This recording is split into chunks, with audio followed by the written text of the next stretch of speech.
একটা জটিলতা আমাদের বিশ্ববিদ্যালয়ের ছাত্রদের ক্ষেত্রে, ওরা বলে স্যার 8 টাকা তারাবি পড়ে চলে গেলে তো সমস্যা নেই, গুনাতর হবে না।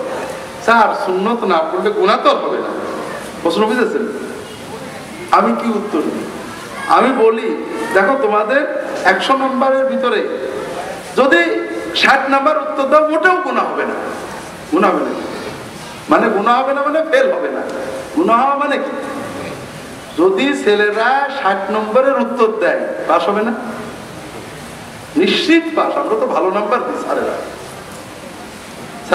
ছেলেরা কত নম্বরের উত্তর দেবে? কত উত্তর দেবে? 100-র 100 দিয়ে আবার খাতা বারবার দেখে। আমরা বিশ্ববিদ্যালয়ে বলে ইনকোর্স পরীক্ষা নেওয়া অথবা তাদেরকে অ্যাসাইনমেন্ট দেওয়া, 5 নম্বরের অ্যাসাইনমেন্ট। একটা অ্যাসাইনমেন্ট মানে বিভিন্ন বই ঘেটে একটা ছোট আর্টিকেল লিখে আনবে। সর্বোচ্চ কত দেব? সর্বনিম্ন 5 না হয়তো 3। পার্থক্য কত? 2 নম্বর। এই 2 নম্বরের জন্য ছেলেদের কি খাটে। এটা যদি অ্যাসাইনমেন্ট মোটে না দেয়, গুনাহ হবে নাকি? তার মানে ফেল করবে নাকি? তাহলে দুনিয়ার 2 নম্বরের জন্য তুমি এত খাটো, তুমি নিশ্চিত জানো এটা না দিলে তোমার ফেল হবে না। আর এই 2 নম্বর তোমার আদৌ কোনো কাজে লাগবে কিনা নিশ্চয়তা নেই। আমাদের একটা ছেলে সাতক্ষীরা 4th ইয়ারের ছেলে, ভালো ছেলে, হলে মারা গেল। ওর নাম্বার কোনো কাজে লেগেছে?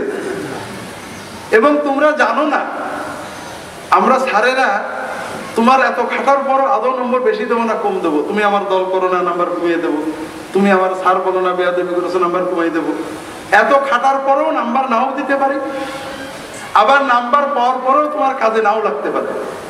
তারপরেও তুমি দুনিয়ার 2 নাম্বারের জন্য, আপনারা ব্যবসায়ীরা দুনিয়ার 2 টাকার জন্য কত খাটে না?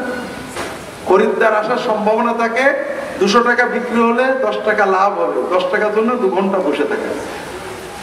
আপনি জানেন না 10 টাকা আদৌ আপনার কাজে লাগবে না, বাড়ি যাওয়ার সময় পায়ে একটা কাঁচের গুঁতো লেগে 20 টাকা ডাক্তারে চলে যাবে, আপনি জানেন না। তারপরেও আপনি দুনিয়ার এই 10 টাকার জন্য 1 ঘন্টা বসে থাকেন। এখন প্রশ্ন হলো, যদি আপনার দুনিয়ার 10 টাকার জন্য আপনি এত কষ্ট করতে পারেন, মাস্টারের 2-5টা নাম্বারের জন্য এত কষ্ট করতে পারেন, আর আল্লাহর কাছে 200-500 নাম্বার পাওয়ার জন্য আপনার মোটে আগ্রহ নেই, এটা কি প্রমাণ করে? গভীর ঈমান প্রমাণ করে, ঠিক না? এটা বুঝতে হবে। এক্ষেত্রে মূল কথা হলো, নাজাতের জন্য, মুক্তির জন্য ফরজ যথেষ্ট, কিন্তু ফরজে আমাদের ঘাটতি থাকে। নফল দিয়ে এটা পূরণ করা হয়। আর নফলের মাধ্যমে মর্যাদা বাড়ে, নফলের মাধ্যমে আমাদের নাম্বার বাড়ে। দুনিয়ার 5টা নাম্বার 5টা টাকার জন্য আমাদের যে লোভ, আখেরাতের 5টা টাকা 5টা নাম্বারের জন্য তার চেয়ে বেশি লোভ না থাকলে ঈমান দাঁড়ানো কষ্ট।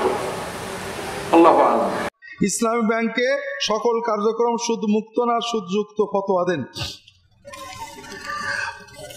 ফতোয়া তো আমি মুফতি না, আর ইসলামী ব্যাংক হলেই সব সুদ মুক্ত, অর্থাৎ আমরা যদি মনে করি সব সুদ মুক্ত অথবা সব সুদযুক্ত, এরকমই হতে হবে।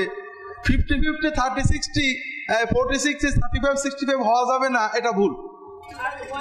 ইসলামী ব্যাংকগুলো সুদ মুক্ত থাকার একটা প্রচেষ্টা। আপনার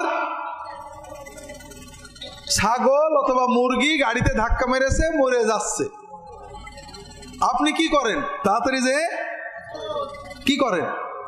জবাই করেন। জবাই করলে কি হবে? মরবে। জবাই না করলে কি হবে? মরবে। তো একই তো মরা, জবাই করলেন কেন মরা? ও তো সবই তো মরা, মরাই তো খাবেন, আপনি যেত তো আর খাবেন না। হ্যাঁ, এটা আবু জেহেল বলতো যে মোহাম্মদ নাউজুবিল্লাহ কি দিন নিয়ে আসছে, মোহাম্মদ মানলে নাকি খাওয়া যাবে, আর মোহাম্মদের আল্লাহ মানলে নাকি খাওয়া যাবে না। কথা বোঝেননি? কারণ জবাই করলে তো মরেই যাবে, তো মরাই খাবো। তাহলে বিষয়টা হলো, দিন শরিয়াতের কিছু বিধান আছে। কোন প্রাণী যদি বিসমিল্লাহ বলে অন্তত মরার আগে ছুরি চালিয়ে দুপোটা রক্ত বের করতে পারেন তাহলে হালাল। আর ও কেটে গেছে, রক্ত পড়েছে, কিন্তু বিসমিল্লাহ বলে জবাই করতে পারেনি, কি হবে? ওটা হারাম হয়ে গেল।